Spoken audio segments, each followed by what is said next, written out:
Friends, welcome to my channel Educop. तो friends, आप सभी का मेरे चैनल पे बहुत बहुत स्वागत है।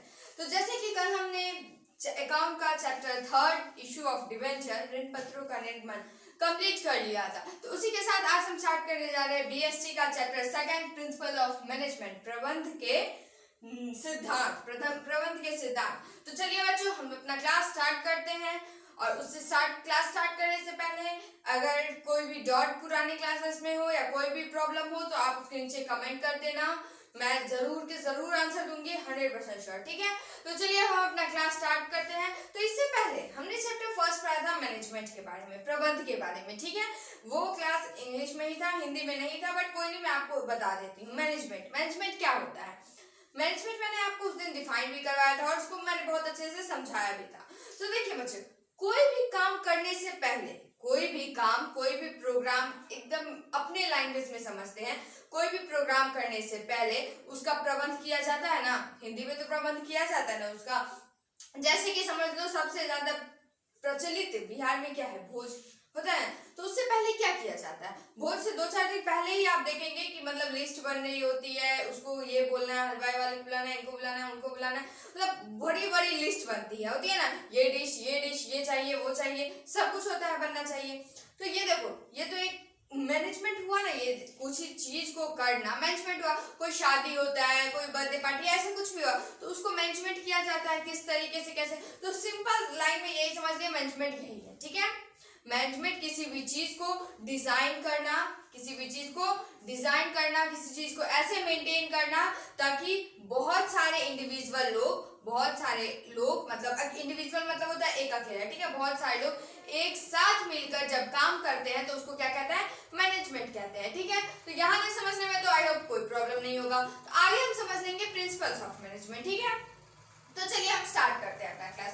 प्रिंसिपल ऑफ मैनेजमेंट क्या है, देखिए बच्चों, principle of management are broad and general guidelines for managerial decision making and action. ठीक है, हिंदी में प्रबंधन के सिद्धांत, प्रबंधकीय निर्णय लेने और व्यवहार के व्यापक और सामान्य दिशा निर्देश है। देखो, प्रिंसिपल ऑफ मैनेजमेंट, आपको बात मतलब वर्ड से ही समझ में आ रहा होगा कि मैनेजमेंट के प्रिंसिपल्स। ठीक है, बहुत सारे प्रिंसिपल्स बहुत लोगों ने दिए। एक आप फ्यूल का पढ़ेंगे, हेनरी फ्यूल के प्रिंसिपल्स पढ़ेंगे, टेलर के प्रिंसिपल्स पढ़ेंगे। ठीक है, तो हम वो आगे करेंगे। तो अभी पहले इतना समझ लीजिए कि प्रिंसिपल होता क्या है। देखो, प्रिंसिपल ऑफ मैनेजमेंट एक ब्रॉड एंड जनरल गाइडलाइंस, व्यापक और सामान्य दिशा निर्देश है, गाइडलाइंस है। ठीक है, किसी भी वर्क को किस तरीके से करना है, समझिए रूल्स किस तरीके से करना है, किस काम को किस तरीके से करना है, कैसे किस प्रिंसिपल को किस टाइम पे एप्लीकेबल करना है, इसी को कहते हैं हम प्रबंध के सिद्धांत और प्रिंसिपल्स ऑफ मैनेजमेंट। ठीक है, तो प्रबंध निर्णय व्यापक और सामान्य निर्देशा निर्देश है। ठीक है, तो यहाँ तक तो कोई प्रॉब्लम हुआ नहीं होगा। आगे देखिए, आगे क्या है, फीचर्स, प्रकृति। क्या प्रकृति है, क्या फीचर्स है। तो हमारा सबसे पहला प्रकृति यूनिवर्सल एप्लीकेबिलिटी, सार्वभौमिक प्रयोज्यता। ठीक है, मेरी हिंदी थोड़ी सी वीक है, थोड़ी सी इंग्लिश में ना हम शेक्सपियर बन पाए और ना ही हम क्या कहते हैं, राम सिंह दिनकर बन पाए। ठीक है, ना इंग्लिश अच्छी ना हिंदी अच्छी, कोई भी नहीं, फिर भी काम चल रहा है। चलिए, तो यूनिवर्सल एप्लीकेबिलिटी और सार्वभौमिक प्रयोज्यता। ठीक है क्या ये फीचर।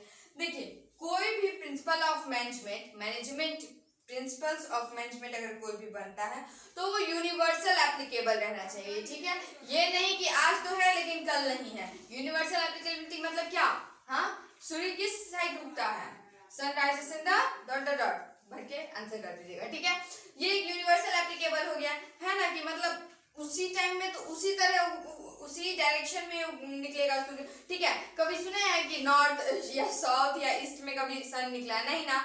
तो यही, तो इसी तरीके से मैंने तो आंसर बता दिया शायद, नहीं तो फिर इसी तरीके से यूनिवर्सल एप्लीकेबल होना चाहिए। कोई भी मैनेजमेंट का कोई भी प्रिंसिपल क्या होना चाहिए, यूनिवर्सल एप्लीकेबल होना चाहिए। ठीक है, फर्स्ट थिंग, सार्वभौमिक प्रयोज्यता, हिंदी में भी आपको समझ में आ ही गया होगा। सार्वभौमिक प्रयोज्यता मतलब हर जगह एप्लीकेबल होना चाहिए, हर जगह वो काम करना चाहिए, प्रिंसिपल जो हर जगह काम करे। सेकंड है हमारा form by practice and experiment, अभ्यास और प्रयोग द्वारा गठित। देखिए, कोई भी काम बिना प्रयास बिना अभ्यास के होता है, नहीं होता। एक एग्जाम ही जब कोई क्लियर करता है, ऐसे ना बोल देता है भाई हो गया उसका, निकल गए फर्स्ट डिवीजन से, नहीं, इतना फर्स्ट डिवीजन इजी नहीं है बाबू, बहुत मेहनत लगता है, होता है ना, आप लोग समझ सकते होंगे कितना मेहनत लगता है।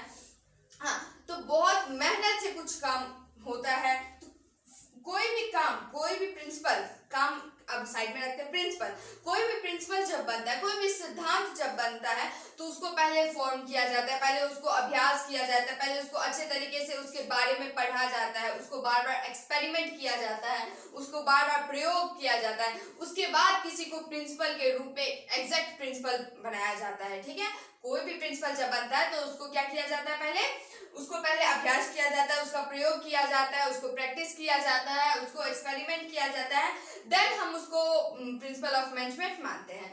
ठीक, थर्ड है जनरल गाइडलाइंस, सामान्य दिशा निर्देश। ठीक है, of course principal of management है तो प्रिंसिपल से क्या पता चलेगा, किसी के दिशा निर्देश ही होगा ना, वो निर्देश देगा कैसे हमें कौन सा काम करना है, वही बताएगा प्रिंसिपल, तो वो हो गया। नेक्स्ट है फ्लेक्सिबल, लचीला, मतलब हर जगह उपयोग किया जा सके। Mainly behaviour, mainly human behaviour होगा। ठीक है,